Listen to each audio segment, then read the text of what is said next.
Vous savez, le problème de sécurité qui se pose en Afrique, c'est un problème global. Dans les années 50, quand les Africains se battaient pour avoir leurs indépendances, les élites africaines se sont posées une question. On s'est demandé comment l'Afrique noire, ou l'Afrique, qui a connu la traite négrière, c'est-à-dire la plus grande déportation humaine connue, pendant 4 siècles, une traite négrière qui l'a totalement vidée de sa population, qui a cassé toutes les opportunités de développement. Comment cette Afrique-là, qui a connu encore une année, un siècle de colonisation, c'est-à-dire un siècle de dépossession matérielle, comment l'Afrique va-t-elle, quel est l'avenir de l'Afrique dans ces conditions-là? Un pays, un continent qui a été malmené par l'histoire, malmené par tous les pays occidentaux. Pour les élites africaines, la seule façon pour les Africains de se sécuriser, de sécuriser leurs biens, de sécuriser leur peuple et de se construire en une masse géostratégique puissante qu'on appelle les États-Unis d'Afrique noire. C'est pour ce combat, c'est pour cela que vous êtes dans le combat de la renaissance africaine. Oui. Ce combat-là, ce n'est pas le mien, c'est le combat de toutes les élites africaines de savoir, le Cheikh Anta Diop, le Kalseka Seme, le Kizerbo, tout le monde. C'est une question empirique. Comment notre continent, qui a été affaibli par 6 siècles de maltraitance, la traite négrière, la colonisation, comment notre continent peut-il survivre? Donc pour toutes les élites du savoir, la seule façon de résoudre ces problèmes de façon concrète, pragmatique et intelligente, c'est de se construire en une masse géostratégique puissante qu'on appelle les États-Unis d'Amérique, les États-Unis d'Afrique noire. Ceux qui combattent la Renaissance africaine, ceux qui combattent l'idée d'une Afrique unie politiquement pour se construire une sécurité, pour sécuriser ses biens et ses peuples, ceux qui combattent cette volonté-là, africaine, ont mis en place des moyens propres pour nous détruire. La guerre qui est menée par le Rwanda contre la RDC, parce qu'il ne faut jamais dire le Rwanda seul, c'est le Rwanda et l'Ouganda. Cette guerre-là n'est pas seulement contre le Congo, c'est une guerre qui est contre l'Afrique, contre l'émancipation de l'Afrique, contre le développement de l'Afrique. Aujourd'hui, c'est connu, toutes les élites africaines disent que l'Afrique ne va démarrer qu'avec la RDC. Pourquoi? Pour la simple raison que la RDC, Dieu s'est moqué de nous, il a placé chez nous et l'énergie et les mines, c'est-à-dire les principaux critères d'un développement économique puissant.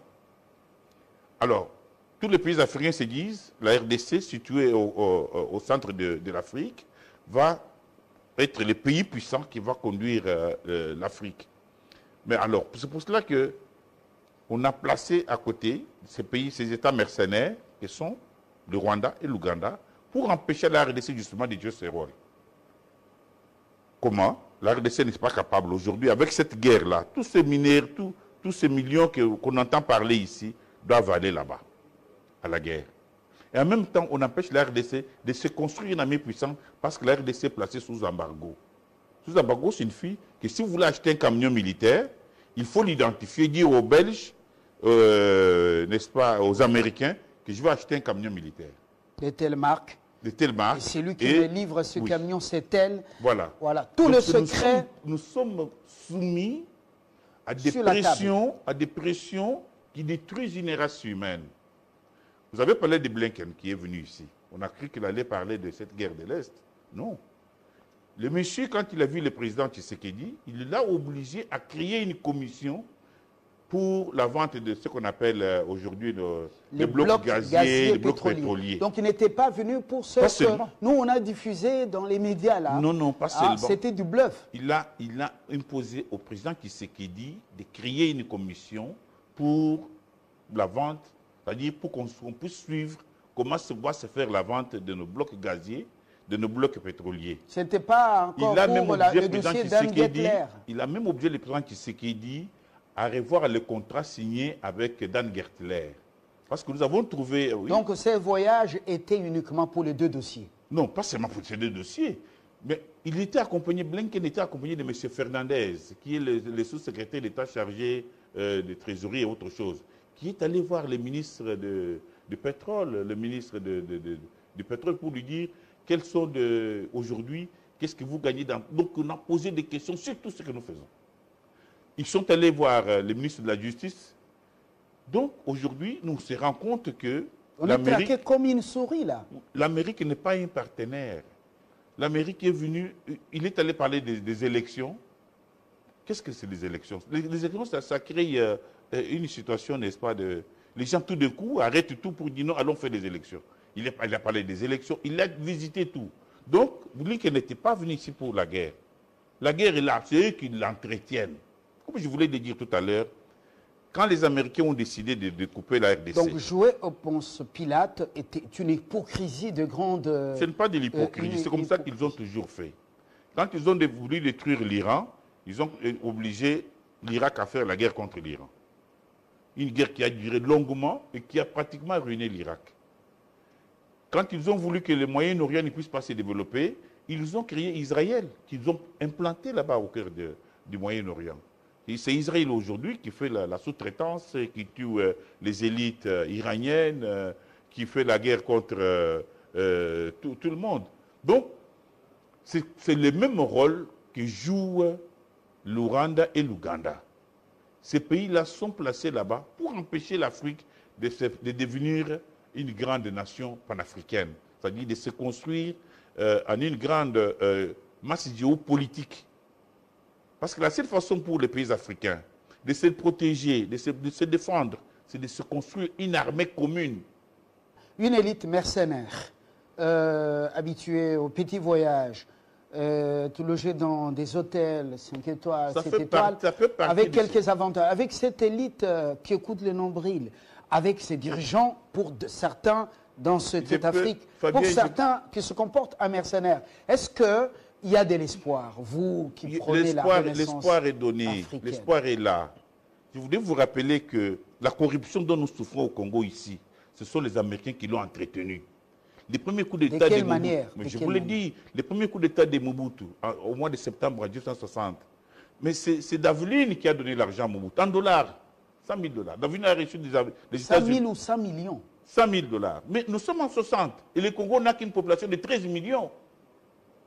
On a donné à Mobutu, on dit, mais vous voulez quoi? Mobutu dit, non, mes généraux sont venus ici, mes colonels sont là, et on va faire les coups d'État, mais si ça ne marche pas, comment ils vont vivre? Qu'est-ce que vous voulez? De l'argent. 5 000, 5 000, 5 000. C'est Daveline. La dollarisation de l'économie congolaise n'a pas commencé hier, 160. Ce sont les Américains qui ont commencé à nous jeter, à nous envoyer ici les poulets qu'on appelle les bibembeadou là. Ce sont des Américains. Donc cette corruption que vous voyez là, cette dépendance, ce sont eux qui l'ont entretenue. Et ils l'ont entretenue en tuant même Lumumba. Parce qu'il n'y a pas de doute possible sur la mort de Lumumba. Pourquoi est-ce qu'ils ont tué Lumumba? Parce que Lumumba, on dit nationalité. Nationalité, ça signifie quoi? Ça signifie il veut faire du Congo un pays des Congolais. Pour les Américains, pour toutes les élites occidentales, le Congo n'est pas un pays des Congolais. Ils l'ont créé comme une réserve de matières premières, des eaux et forêts, et les Congolais ne sont qu'une statistique d'emmerdeurs. C'est-à-dire des gens qui emmerdent, qui font mal tourner les choses, et que s'ils ont l'occasion de les tuer, ils ne vont pas hésiter. Regardez tout ça. Alors, qu'est-ce qu'il faut attendre de cette présidence? Je voudrais rappeler aussi que les Américains ont pris trop de temps pour garder le Congo dans leur giron. On ne vous trompe pas. Depuis la conférence de Berlin, ils étaient là. Il y avait M. Stanford qui a aidé Léopold à acquérir le Congo. Léopold n'a pas pu acquérir le Congo sans l'aide des Américains. C'est Stanford qui était là, un homme riche américain. Et puis après, ils ont... Même quand le Polder a commencé à commettre beaucoup de crimes, c'est eux-mêmes là qui ont dit non, il faut lui arracher de cette histoire ici, nous allons nous en occuper. Donc, toutes les élites africaines, nous sommes tous conscients qu'au jour d'aujourd'hui, le Congo doit pouvoir jouer comme l'Iran, comme les Vietnamiens. Parce que ces pays-là ont subi la même maltraitance, la même débilitation de destin. Alors, monsieur Kabongo, oui. Comment expliquer, vous nous présentez l'Amérique comme une superpuissance dans un unilatéralisme qui est dépassé parce qu'il y a d'autres forces en présence. Beaucoup de fronts ont été un échec. Vous parlez du Vietnam. Vous parlez de la Syrie. La Syrie restait un morceau en poudre. Mais ils ont laissé, ils n'ont pas réussi à déboulonner Bachar el-Assad grâce à Poutine. Ils ont ouvert un front en Ukraine. Maintenant, ce front semble être perdu. L'Afghanistan a été abandonné. Vous avez vu de quelle manière ils sont partis. Un départ catastrophique. Comme si cela ne suffisait pas, ils sont allés à Taïwan. Et à Taïwan, on ouvre un autre front qu'on n'est pas prêt à gagner, sauf quand on est à Hollywood, il y a beaucoup de succès dans les films. Concentrons-nous sur l'Afrique. Tout ce que tu as dit là, tu as totalement raison. Tous les pays qui sont découpés dans ce monde ici, c'est l'Amérique. Mais regardez comment l'Amérique a découpé les pays en Afrique. Le Soudan ici, découpé en Soudan Sud, Soudan et puis Darfour. Personne n'en parle. Regardez comment les plus grands, ce qu'on appelle les plus grands pays d'Afrique, c'est-à-dire le Nigeria, qui a aujourd'hui un PIB de 600 milliards de dollars, qui est soumis à une guerre avec une secte Boko Haram, qui semble avoir des moyens infinis et incommensurables. Tout ça pour faire quoi? Pour empêcher le Nigeria d'aller de l'avant. Regardez des pays comme le Mali, qu'on est en train de découper sous nos yeux. Le Cameroun, tout ça. Donc, c'est difficile aujourd'hui de recourir à des pays africains qui ont eux-mêmes des problèmes très importants à régler. Vous parlez de la SADC, mais le Mozambique, là, est soumis à des forces Shabab terribles qui sont là-dedans. L'Afrique du Sud, c'est un pays qui a beaucoup de contradictions internes. Jusqu'à présent, on a l'impression que les Sud-Africains ne sont pas encore départis, n'est-ce pas, de l'apartheid, qui a été une destruction humaine incroyable. Qui est resté l'apartheid économique. Mais je crois que la réponse à cette guerre-là, elle dépend de nous les Congolais. C'est-à-dire, comme les Iraniens, ils ont créé une grande conscience nationale, ils ont créé une grande identité nationale, ils en ont fait leur propre consensus national. Donc c'est ce consensus-là qu'il faut d'abord arriver à mettre en place, au lieu de penser qu'il faut attendre les Américains. Les Américains n'ont jamais, et même l'ONU, l'ONU c'est un instrument des Américains. Ça a été dit par Eisenhower. Quand on a voulu tuer Lumumba, le responsable de l'ONU qui était ici a demandé, a dit, mais écoutez, nous pouvons demander au casque bleu ghanéen qui garde Lumumba de le faire sortir de là et comme ça de l'envoyer ailleurs. Mais M. Dag, qui était le secrétaire général de l'ONU, n'a jamais répondu à cette demande. Pourquoi? Parce que les Américains ont fait des pressions sur lui. Et quand Lumumba a été tué, Eisenhower a dit que désormais, nous n'agirons pas à visage découvert, nous allons utiliser l'ONU tel qu'il est là. Donc, nous sommes dans une situation comme on utilise le Rwanda, juste comme un sous-traitant, les autres, voilà, des partenaires. Comme on a fait l'Israël, c'est-à-dire on a placé l'Israël au Moyen-Orient pour empêcher tous les pays du Moyen-Orient d'aller de l'avant. C'est ce qu'on a fait. Et je dis, il ne faut pas parler seulement du Rwanda, il faut parler du Rwanda et de l'Ouganda. C'est une erreur de penser que l'Ouganda, toutes les élites rwandaises ont été formées en Ouganda. Leur chef, c'est Museveni. C'est lui. Donc c'est la carte qui est cachée derrière.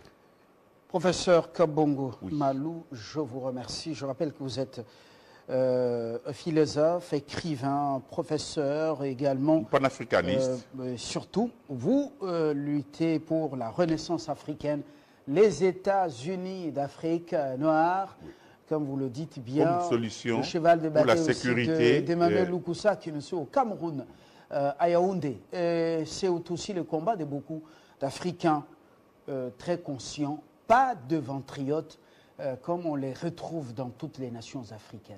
Je vous remercie et très bonne soirée. Merci, bravo.